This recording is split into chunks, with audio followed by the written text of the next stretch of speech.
উসমান রাদিয়াল্লাহু তাআলা অত্যন্ত নরম মনের একজন মানুষ ছিল, লাজুক প্রকৃতির একজন সাহাবী ছিল, নবীর প্রিয় একজন সাহাবী। উনি এই দৃশ্য দেখার পরে সাথে সাথে উনি জ্ঞান হারাইছে, মাটিতে লুইটা পড়ছে, কারণ এই বিশৃঙ্খলা দেখে উনি আর সহ্য করতে পারছে না, উনি জ্ঞান হারাইছে। ওনার যখন জ্ঞান ফিরছে, তাকায়া দেখে ওনার ঘরের মধ্যে জিগা আমি কো জানালা ছায়া দেখেন। উসমান রাদিয়াল্লাহু তাআলা জানালার দিকে তাকায়া দেখে হাজার হাজার মানুষ ওনার বিরুদ্ধে মিছিল করতেছে। উসমান রাদিয়াল্লাহু তাআলা চোখের পানি ছেড়ে দিলেন, জানালার দিকে তাকায়া দেখে বিদ্রোহীদের সঙ্গে শুধু অমুসলিম নয়, এখানে অসংখ্য নবীর কলিজার টুকরা সাহাবীরাও জড়িত। এই দৃশ্যটা দেখে উসমানের চোখ দিয়ে পানি পড়তে লাগলো, হায় রে আমার জাতি ভাইয়েরা আজকে আমার বিরুদ্ধে দাঁড়ায় গেছে, ভুল বুঝাবুঝি কইরা দাঁড়ায় গেছে। উসমান রাদিয়াল্লাহু তাআলা বিদ্রোহীরা আব্দুল্লাহ বিন সাবার গোষ্ঠীরা বলে আপনি কি পদত্যাগ করবেন? উসমান বলেন না, আমি পদত্যাগ করব না, কারণ আমার নবীর ইশারা আছে রে, আমার নবী আমারে বলে গেছে উসমান তোমাকে আমার আল্লাহ একটা ইজ্জতের চাদর দিবে, আর এই চাদরটা মুনাফিকরা টানাটানি করবে তোমার শরীর থেকে ফালায়া দেওয়ার জন্য, তোমার জীবন থাকতে এই চাদরকে তুমি আঁকড়ায়া ধরবা। এর ব্যাখ্যা হলো তুমি যখন খেলাফতের দায়িত্ব নিবা, মুনাফিকরা তোমাকে খেলাফত থেকে লামানোর জন্য চেষ্টা করবে, মৃত্যুর আগ পর্যন্ত তুমি চেষ্টা করে যাবে। সুবহানাল্লাহ, সুবহানাল্লাহ। উসমান রাদিয়াল্লাহু তাআলা বললেন আমার নবীর ইশারা আছে রে, আমি কোনদিন আমার জীবন থাকতে আমি খেলাফতের দায়িত্ব ছেড়ে দিব না। আমার নবী বলছে আমি শাহাদাত বরণ করব, সুতরাং আমার শাহাদাতের আগ পর্যন্ত এই দায়িত্ব আমি ছাড়ব না। বিদ্রোহীরা করলো কি, ওনার বাড়িটারে গৃহবন্দী করে রাখছে। মুসলমান যুবক ভাইরা, ইসলামের ইতিহাস আমরা অনেকেই জানি না, শুধু খালি শুনছি কারবালা কারবালা। কারবালার প্রান্তরে 3 দিন হুসাইন রাদিয়াল্লাহু তাআলা হুকে পানি পান করতে দেয় নাই, কয়দিন? আর উসমান রাদিয়াল্লাহু তাআলা হুকে 21 দিন পানি পান করতে দেয় নাই রে। অথচ এত হৃদয় বিদারক ঘটনা আমাদের মুসলমানরা জানে না, শুধু শুনছে কারবালার ঘটনা। এটা শিয়াদের একটা চক্রান্ত, এটা শিয়াদের চক্রান্ত, এটা শিয়াদের চক্রান্ত। উসমান রাদিয়াল্লাহু তাআলা হুকে 21 দিন পর্যন্ত গৃহবন্দী করে রাখছে, ওনাকে খানা দেয় নাই, পানি দেয় না। এই ঘটনা আমাদের মুসলমান ছেলেরা অনেকেই জানে না, শুধু জানে হুসাইন রাদিয়াল্লাহু তাআলা হুকে 3 দিন কারবালাতে পানি দেয় না। এটাও কষ্টের বিষয়, আমরা স্বীকার করি, এটাও হৃদয় বিদারক ঘটনা। কিন্তু এর থেকে মর্মান্তিক ঘটনা হলো উসমানের ব্যাপারে যে কাজটা করা হয়েছে। উসমান রাদিয়াল্লাহু তাআলা হুকে ক্ষমতার থেকে নামানোর জন্য এই সাবা গোষ্ঠীরা ওনাকে যখন চাপ সৃষ্টি করলো, উনি স্পষ্ট বলে দিল আমার জীবন থাকতে আমি খেলাফতের দায়িত্ব ছাড়বো না। তাই তারা প্ল্যান করতে লাগলো উসমানকে কিভাবে দুনিয়ার থেকে সরায়া দেওয়া যায়। গৃহবন্দী করে রাখছে, পানি দেয় না, পানি দেয় না। উসমান রাদিয়াল্লাহু তাআলা একদিন জানালার দিকে তাকাইয়া মদিনার মানুষদেরকে উদ্দেশ্য করে হযরত উসমান রাদিয়াল্লাহু তাআলা বলেন, মদিনার মানুষেরা রে, তোমাদের কি সেই দিনের কথা মনে পড়ে না যেদিন আল্লাহর নবী মসজিদে নববীর মধ্যে দাঁড়ায়া বলছিল মসজিদে নববীর মধ্যে মুসল্লিদের জায়গা হয় না, কে পারবা মসজিদের জায়গাটা আল্লাহর জন্য তুমি অক্ষ করে দিতা? কে মসজিদের জায়গাটা কিনে দিবা? কার এমন ক্ষমতা আছে? আমি রাসূল ওয়াদা দিলাম দুনিয়ার থেকে চলে যাওয়ার সাথে সাথে আল্লাহর তৈরি জান্নাত তোমার জন্য ওয়াজিব। সেদিন মদিনার মধ্যে উসমান রাদিয়াল্লাহু তাআলা কোটি কোটি টাকা খরচ করে মসজিদে নববীর জায়গাটা উসমানের টাকা দিয়া কিনে আল্লাহর রাস্তায় ওয়াকফ করে দিছে। উসমান রাদিয়াল্লাহু তাআলা বলেন, সাহাবীরা রে, যেই জায়গায় দাঁড়াইয়া তোমরা আমি উসমানের বিরুদ্ধে আন্দোলন করো, যেই জায়গায় দাঁড়াইয়া আমার বিরোধিতা করতেছ, বলো না নবীর সেই দিনের ঘটনা কি তোমরা ভুলে গেছ? সেখানে তো জায়গা ছিল না, আমি উসমানের অর্থ দিয়া এই জায়গাটা ক্রয় করছি। আজকে আমার জায়গায় তোমরা দাঁড়ায়া বক্তব্য দাও, আমার ডুবতে দাও না। এবার উসমান রাদিয়াল্লাহু তাআলা বলেন, এ মদিনার মানুষ, তোমরা কি ভুলে গেছো গো যেদিন আল্লাহর নবী বলেছিল মদিনার মানুষ পানি পান করতে পারে না? একটা কূপ ছিল ইহুদিদের, এই কূপটা ইহুদিদের দখলে ছিল। আল্লাহর নবী বলেন, কে আছো রে এই কূপটা কিনে মুসলমানদেরকে দেওয়ার জন্য? যে পারবা আমি নবী তার জন্য দোয়া করে আল্লাহ তোমার জান্নাতে হাউজে কাউসারের পানি পান করাবে।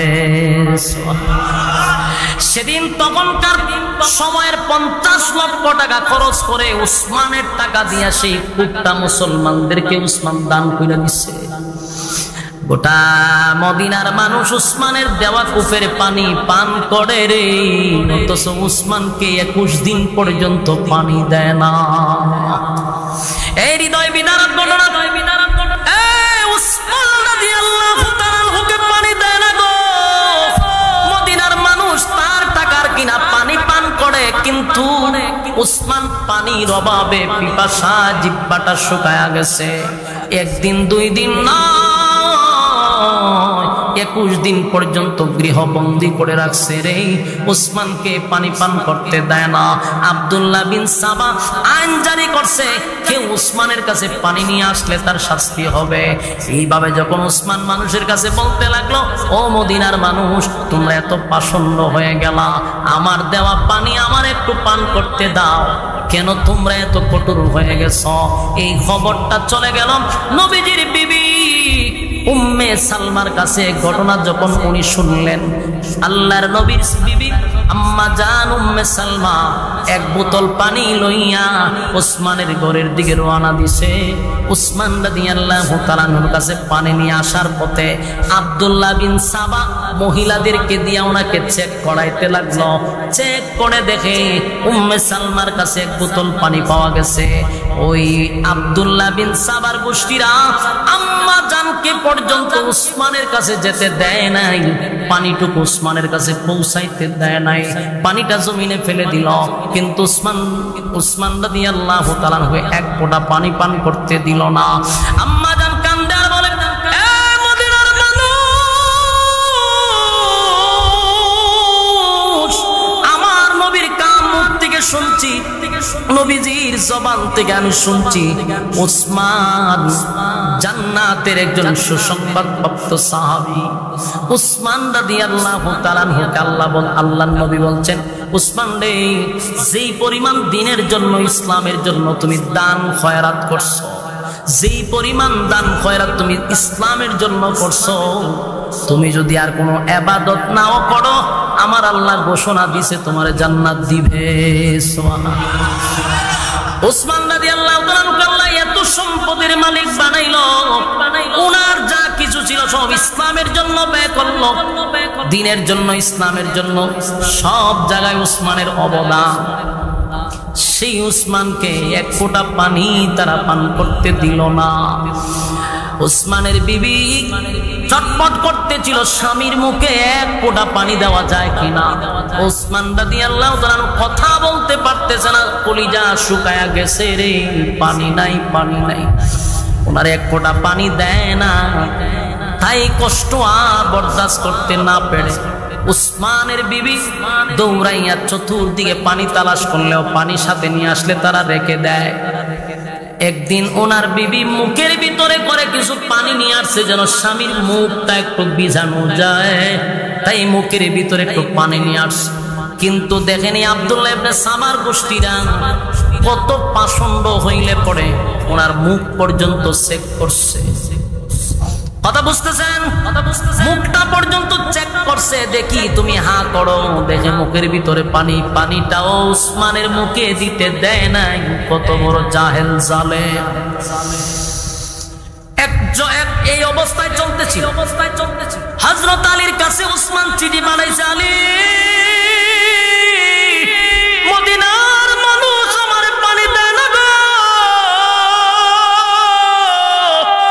আলীর আমার এক ফোঁটা পানি মদিনার মানুষ দেয় না রে আলী, একটু পানিও দেয় না। হযরত আলী চিঠি পাওয়ার পরে দৌড়াইয়া উসমানের কাছে আসবে, কিন্তু রাস্তার মধ্যে আব্দুল্লাহ বিন সাবার লোকেরা আলীকে আটকায়া দেয়। এক পাও সামনের দিকে আপনি আগাইতে পারবেন না। চিন্তা করেন কত মানুষ তার দলে ঢুকাইছে। হযরত আলীকেও সে ঢুকাইতে দেন। হযরত আলী বললেন, তাহলে শোনো, আমার মাথার পাগড়িটা তোমরা কমপক্ষে উসমানের কাছে পৌঁছায়া দাও। হযরত আলীর মাথার পাগড়ি উসমানের কাছে পৌঁছায়া দিল। এটা বুঝাইলো যে উসমান, তোমার চিঠি পাওয়ার পরে আমি আসছিলাম তোমাকে সাহায্য করার জন্য, কিন্তু সাবার লোকেরা আমার সামনে আগাইতে দেয় নাই। আমি আসছিলাম আমার পাগড়িটা প্রমাণ করে। উসমান রাদিয়াল্লাহু তাআলা এই পাগড়ি পাওয়ার পরে বুঝলো আলীকেও তার আটকায়া দিছে। হযরত আলী তার দুইজন যুবক ছেলে হাসান রাদিয়াল্লাহু তাআলা, হুসাইন রাদিয়াল্লাহু তাআলা, দুইজন যুবক ছেলেকে বলল, আমার দুই কলিজার টুকরা সন্তান, তোমরা উসমানের দরজার সামনে দাঁড়ায়া থাকবা, যেন আমার উসমানকে বিদ্রোহীরা কোনো ক্ষতি না করতে পারে। হযরত হাসান হুসাইন রাদিয়াল্লাহু তাআলা দুই ভাই উসমানের দরজার সামনে তরবারি নিয়ে দাঁড়ায় আছে, যেন কোনো বিদ্রোহীরা দরজা ভেঙে উসমানকে হত্যা না করতে পারে। দুইজন সাহাবী দাঁড়ায়া ছিল। উসমান রাদিয়াল্লাহু তাআলার কাছে বহু সাহাবীরা বলছে, হুজুর কেন গো আপনি অনুমতি দেন না?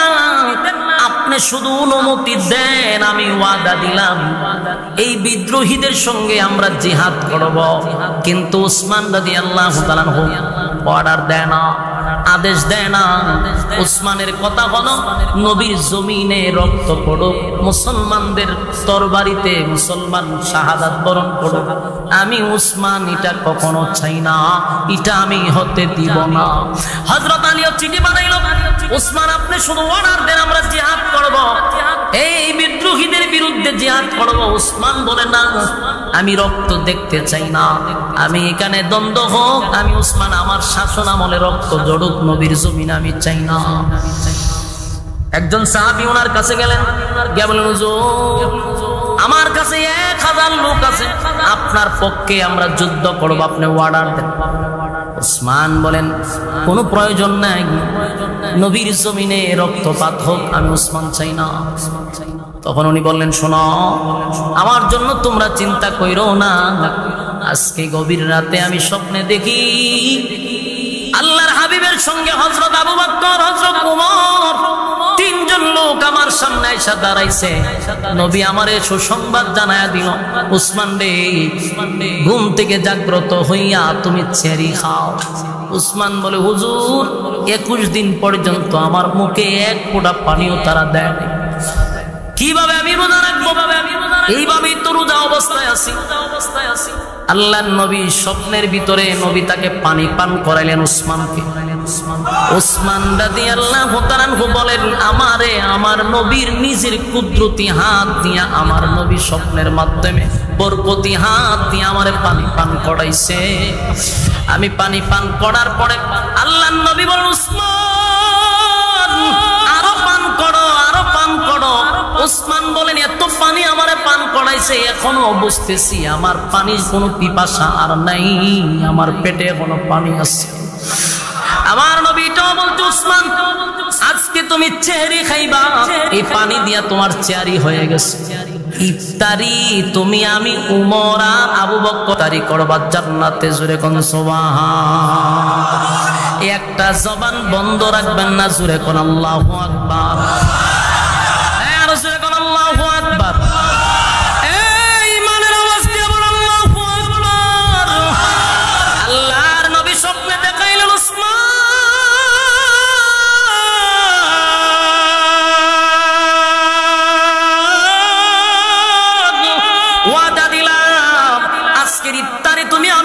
সঙ্গে করবা, চিন্তার কোনো কারণ নাই, চিন্তার কোনো কারণ নাই।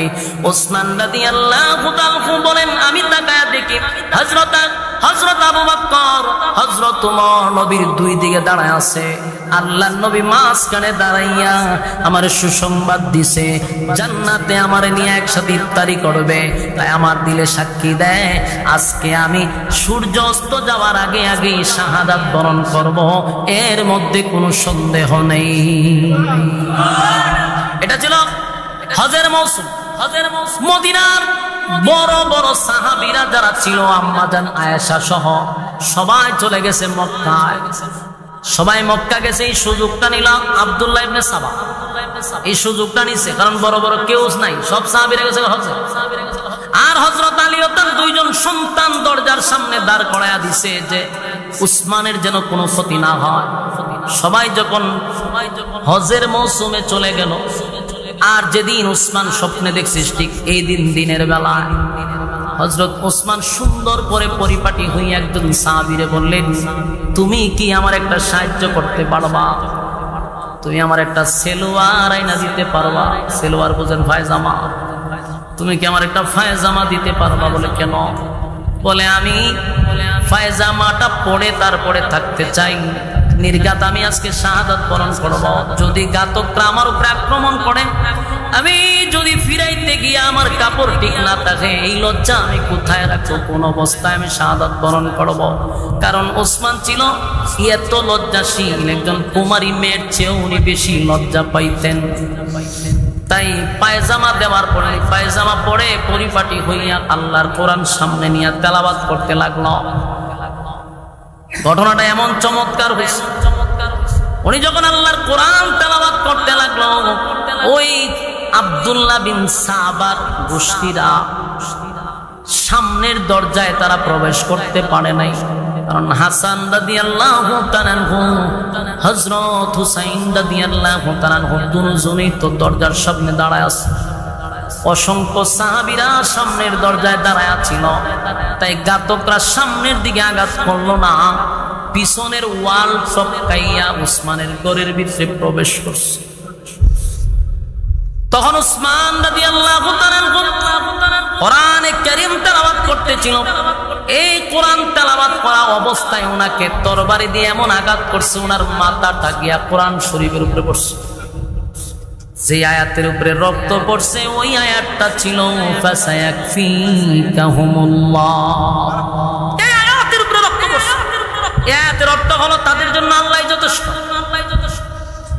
হযরত উসমান শাহাদাত বরণ করল। মুহূর্তের ভিতরে গোটা মদিনায় খবর হয়ে গেছে রে, উসমানকে তারা হত্যা করছে। গোটা মদিনায় আলোড়ন হয়ে গেছে, উসমান হত্যা হয়ে গেছে। উসমান রাদিয়াল্লাহু তাআলা শাহাদাত বরণ করছে, কোরআন আজও সাক্ষী। এই জন্য কিয়ামতের ময়দানে যারা শহীদ হয়েছে তাদের শহীদের সাক্ষী, কারো সাক্ষী হবে তরোয়ার, কারো সাক্ষী হবে গোড়া, কারো সাক্ষী হবে জায়গা, আর হযরত ওসমানের শাহাদাতের সাক্ষী হবে স্বয়ং আল্লাহর কোরআন। আমার যুবক ভাইরা, ওসমানকে হত্যা করার পরে বিদ্রোহীরা আন্দোলন শুরু করলো। তারা বলল কে হত্যা করলো, কে হত্যা করলো, তারাও শুরু করছে। একটা পর্যায়ে তারা সাথে সাথে সিদ্ধান্ত নিল, উসমান যেহেতু হত্যা হয়ে গেছে, এখন খেলাফতের দায়িত্ব একজনকে দেওয়া দরকার। তারা সবাই একত্রিত হইয়া হযরত আলীকে তারা খেলাফতের দায়িত্ব দিতে চায়। ঘটনা বুঝতেছে? এত বড় একজন সাহাবীকে তারা হত্যা করার পরে তাদের সিদ্ধান্ত হলো আলীকে এই মুহূর্তে ক্ষমতায় বসায় দিতে হবে। কেন আলীকে বেছে নিল? কারণ তারা জানতো আলী একজন জ্ঞানী মানুষ, বুদ্ধিমান মানুষ। উনি রাষ্ট্রের চেয়ারে বসেই বিচার করবে না, উনি আগে রাষ্ট্রটাকে গুছাবে, তারপরে বিচার করবে। এটা বুঝতে পারছেন? এই জন্য এরা চিন্তা করলো বিচারটা ফর হইলে অসুবিধা নেই, এর ভিতরে আমরা যা করার করলাম, কিন্তু আলীকে আগে এখানে বসাই দিই। সিস্টেমও আলী আসে, তাই আলীকে বসাতে হবে। হযরত আলী রাদিয়াল্লাহু তাআলা বললেন, আমি ক্ষমতায় যেতে চাই না, আমার ভাইকে কারা হত্যা করছে এটার বিচারের জন্য অন্য কাউকে খেলাফতে বসাও, আমাকে বসায় না, আমাকে বসায়। কিন্তু তারা এক পর্যায়ে ট্রেড দিতে শুরু করলো, হুমকি দিতে শুরু করলো, আপনি যদি ক্ষমতায় না বসেন তাহলে আমাদের মধ্যে একজন বসে যাবে। হযরত আলী চিন্তা করলো যে কথা তো ঠিক, আমি যদি এই মুহূর্তে ক্ষমতার চেয়ারে না বসি তাহলে অযোগ্য ব্যক্তি যখন যোগ্যতার চেয়ারে বসবে গন্ডগোল বাড়বে না কমবে? বর্তমান বাংলাদেশের গন্ডগোল বাড়ছে না কমছে? কেন বাড়ছে? সবগুলো অযোগ্যরে বসায় রাখছে, যোগ্যতার চেয়ে যেগুলা রাজনীতির বউ বুঝে না এটিরে বসায় রাখছে। এটিরে বসায় রাখার কারণে দুর্নীতি আগের থেকে চ্যাম্পিয়ন হয়েছে, চ্যাম্পিয়ন।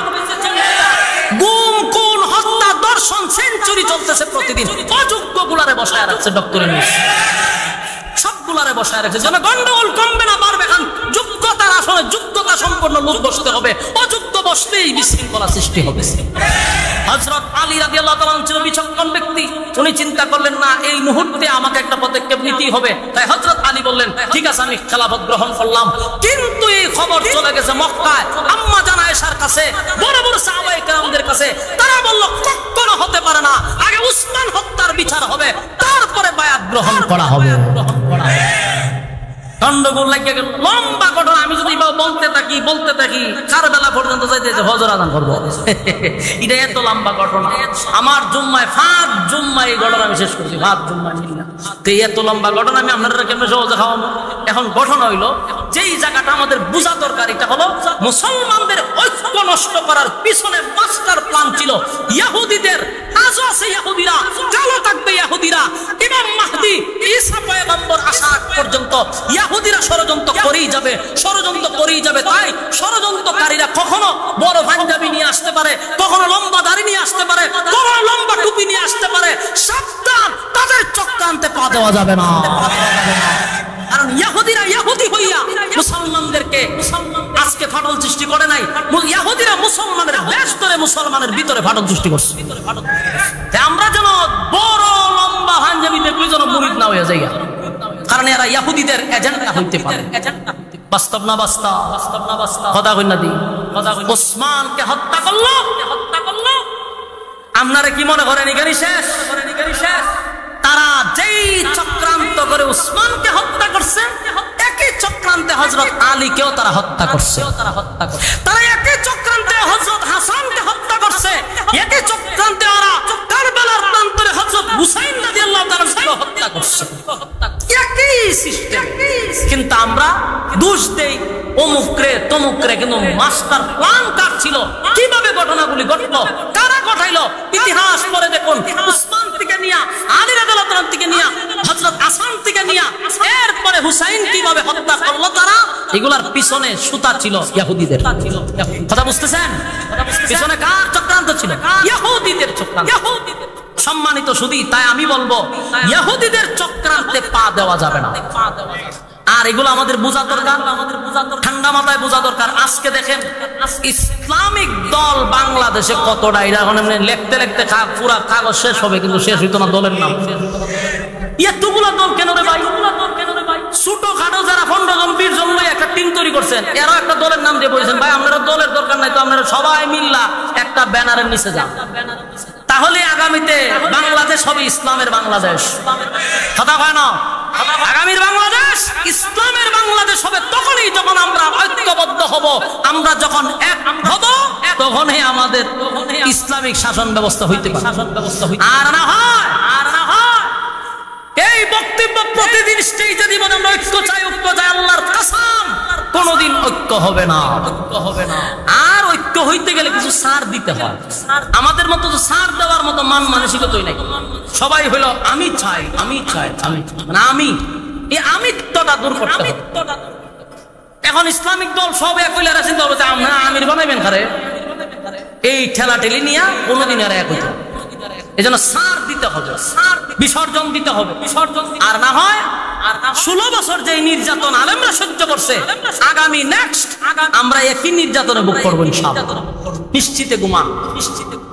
এই অবস্থা আমাদের আবারও ফিরে আসবে। অলরেডি শুরু হয়ে গেছে, দেখতেছেন না?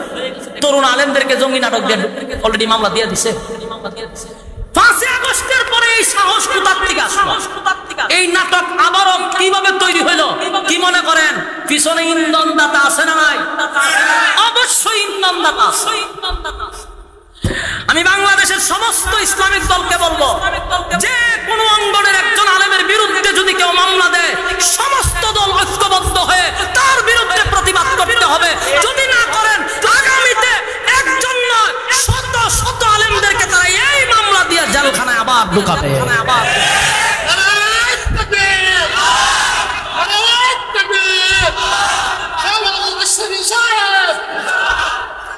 সম্মানিত শুধু এখন যদি আমরা শক্ত না হই তাহলে লিখে রাখেন, আজকে রাজাউল, কালকে আমি, এরপরের দিন আমি মসজিদের ইমাম, এরপরে মুখ খতিব, এরপর আমরা বড় হিসাব, ছোট হিসাব, সব হিসাব একখানা করবো। এখন উচিত হলো ছোট্ট একজন আলেমকে বন্দি করুক, সব জায়গার থেকে প্রতিবাদ তোলা দরকার। এরা কিন্তু প্রথমে একজনের খানো টানদা দেহে যে পিছনে হেরে টানেনি কেউ, যখন দেখবো যেন এরা কেউ টানে না তখন ঢুকায়, এরপর একটা করে ঢুকাইতে দেয় যে পিছনে দিকে কোনো শক্তি নাই, এরা খালি বক বক করে স্টেজ হেই করলাম, তেন করলাম, হেন করলাম, আসলে আমরা কোনো খামেন, আসলে আমরা কোনো খামেন।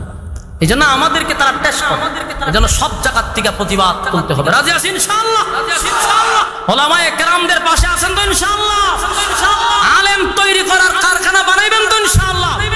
আলেম তৈরির কারখানা যদি বানান, সমাজের সমগামিতা তৈরি হবে না, সমাজে যত ধরনের খুন খারাপি দর্শন এগুলো হবে না। যদি মনুষ্যত্ব থাকে, ইসলামিক জ্ঞান যদি থাকে, তার দ্বারা অপকর্ম হবে না ইনশাআল্লাহ। সেই লক্ষ্যকে সেটাকে বাস্তবায়ন করার জন্য আপনাদের এলাকার মুফতি জালালউদ্দিন আব্বাস, আমি যতটুকু শুনছি তার নিজের টাকা দিয়ে এই অল্প কিছু জায়গা কিনছে একটা দ্বীনি প্রতিষ্ঠান করার জন্য। সে ইচ্ছা করলে এই জায়গাটা না বিক্রি করলেও পারত, কিন্তু উদ্দেশ্য একটাই, যেন এখানে একটা দ্বীনি প্রতিষ্ঠান করা যায়। এটা তার উদ্দেশ্য, এটা তার মাকসাদ। আমরা সে যেহেতু একটা উদ্দেশ্য নিছে, আমরা কি তার পাশে থেকে সাপোর্ট দিতে পারবো না? কথা হয় না দি? মাদ্রাসা কি সে নিয়ে যেতে পারবো? কথা হয় না দি? এটা একটা গাছ উনি রোপণ করছে, এটার ফল খাইবো সারা গ্রামের মানুষ। কথা হয় না দি? যেমন আপনারা জানেন আমার একটা মাদ্রাসা আছে, বহু যুদ্ধ করে আমি মাদ্রাসাটা করছি। যুদ্ধ কি অস্থির যুদ্ধ! তদানীন্তন সময় মন্ত্রীর সাথে বন্ধ ফাটিছে, মন্ত্রী এসপিরে ফোন দেওয়া হয় কেন যেন মাহফিল না হয়। এসপিরে আমি কইলাম মন্ত্রী না করছে, বলো হ, আমি মন্ত্রীর উপরে কাটা আছি, এটা তো দেখান দরকার। এরপরে বহু জগ তুফান আমার উপরে গেছে, আমার উপরে তুফান গেছে না এমনটা না, 15 দিন 20 দিন পর্যন্ত খাওয়া নাই, ঘুম নাই, দৌড়াদৌড়ি করতে করতে করতে আল্লাহর সাহায্য, এরপরে মাহফিল করাইছি। সাইনবোর্ড ভাঙ্গা ফেলাই দিল, আবার সাইনবোর্ড লাগাইছি, কইছে ইট উট সব কিলা লয়ে যাবো, এখন 3 বিল্ডিং তুলে লইছি। এখন মাদ্রাসার জায়গা প্রায় 100%। আলহামদুলিল্লাহ বাড়ি দিয়া, আলহামদুলিল্লাহ। এই 100% জায়গা আমার বাপের সম্পত্তি, আমার বাপের সম্পত্তি না। এই যে ওয়াজ মাহফিল কইরা আপনারা থেকে যে টেকাটি নেই, আর আপনারা যে ফেসবুকে লেখেন এত টাকা নিয়ে কি করে, এই 100% জায়গা কিনছি, বিল্ডিং করছি। ছাত্র জায়গা দিতে পারি না, রমজানে তাড়াতাড়ি আবার আরেক বিল্ডিং করছি, পড়ার মান ভালো রাখার চেষ্টা করতেছি। শিক্ষকের বেতনই এখন নুরানিয়ার হেফজ হলে হালি খুলছি, এখন 1,10,20,000 টাকা খালি শিক্ষকের বেতন আসে আমার। কারণ আমরা যোগ্যতা অনুসারে আমরা মূল্যায়ন করতে পারি না। আমাদের সমাজে ইমামের বেতন দেয় মাত্র 6,000 টাকা, একজন মাদ্রাসা শিক্ষকের বেতন দেয় 6,000 টাকা। আর আমার এখানে যে মুসামুসি করে তার বেতন হলো 10,000 টাকা। খালি যে মুসামুসি করে শিক্ষকের বেতন আছে 20,000, 18,000, 15,000 টাকা বেতন আমি দিই। আমরা বিজ্ঞ করে নেই, আর এরা আমি সাংসকতে রাখার চেষ্টা করি যে আমার মাদ্রাসায় লেখাপড়া যেন ভালো হয়, শিক্ষক যদি ভালো হয় ছাত্র তো ভালোই, যোগ্যতা সম্পন্ন উস্তাদের দরকার। তাই চালাইতেছি, একটা মাদ্রাসা চালাইতে গেলে দেখি কষ্ট। আমি যেন প্রোগ্রাম করে আমরা টাকা দিই না, মোটামুটি কোন রকম খাইয়া বাচ্চা আছে, এই লোকটা চলতে কম নেই। একটা মাদ্রাসা করা আমার 2.5 কোটি টাকা খরচ। কত কোটি? 2.5 কোটি টাকা আমি খরচ করছি। সেদিন বসে হিসাব করছি, মাটি বরাডে আসছে 61 লক্ষ টাকা। মাটি যে বরাদ করছি কত লক্ষ? 61 লক্ষ টাকা শুধু মাটি বরাদ হয়েছে। বাড়িল হবিগঞ্জ, মাটি নিছি আশুগঞ্জ থেকে, আশুগঞ্জ থেকে নিছি। ভাড়া জানা তো দেখছি না কত কাজ যাবছি। এরপর মা আশুগঞ্জ থেকে মনে হয় 3 ভাগের 2 ভাগ নিছি, আর 1 ভাগ দরবার করে নিছি, দেয় না জামালা করে। তো এইভাবে আলহামদুলিল্লাহ মাদ্রাসা হয়ে গেছে। এখানে একটা মাদ্রাসা দরকার আছে না নাই? মাদ্রাসা হইলে পরে এই এলাকায় আস্তে আস্তে দেখবেন হকের বাতি জ্বলতে থাকবে। একটা সময় এলাকার রূপ পরিবর্তন হয়ে যাবে। ছাত্ররা আলেমরা যখন গভীর রাতে তেলাওয়াত করবে, এই এলাকার মুর্দা গানের কবর এটা সব যেতে থাকবে, ফ্রি সব পাইতেছে, ফ্রি সব পাইতেছে। তো এই জন্য এই মাদ্রাসার সাথে আপনারা থাকবেন, এটা আপনাদের ইমানি দায়িত্ব। পারবেন ইনশাআল্লাহ? বলুন তো দেখি, কোরআনের পারা কয়টা? 30 পারায় কমপ্লিট কোরআন। এখানে মানুষ আছে কত? প্রায় 1000-এর কাছাকাছি। এই অসংখ্য মানুষের মাঝখান থেকে 30 জন মানুষ যদি নির্বাচিত হন, বলো হুজুর আমি আমার মা বাপের জন্য আমি 2,000 টাকা দিব, 30 জন 2000 কইরা পারবেন নি? এতগুলা মানুষের সামনে আপনারা দোয়া করুন, যদি না পারেন তাহলে 1000 কইরা দেন। 30 জন 30,000 টাকা আমি দোয়া করে যাব কিয়ামতের মাঠে হাফেজদের সঙ্গে যেন আল্লাহ আপনাদের দাঁড় করায়। প্রথম নাম্বার হই যে আমার এক ভাইয়ের নাম দেখুন, কাগজ লন কলম লয় মাঠে যান, আমি বলবো আপনারা সাথে সাথে লিখে নেবেন। মাঠে যান। ওই যে আমার ভাই একজন, ভাইয়ের নাম কি? নুরুল হক ভাই।